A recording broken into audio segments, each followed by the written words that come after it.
আসসালামু আলাইকুম। আমাদের এই যে ড্রাগন গাছের প্রথম ড্রাগন আজকে হারভেস্ট করব। অনেক কালার আসছে এখানে। সূর্যের আলো ঠিকমতো পায় না, তারপরেও খুব কালারফুল মনে হচ্ছে।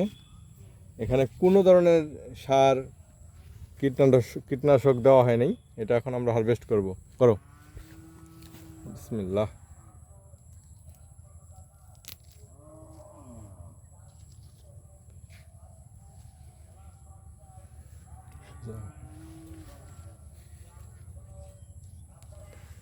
খুব সুন্দর কালার আসছে।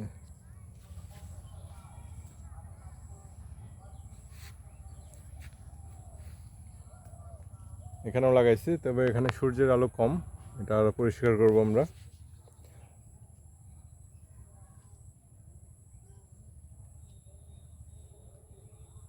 আসসালামু আলাইকুম।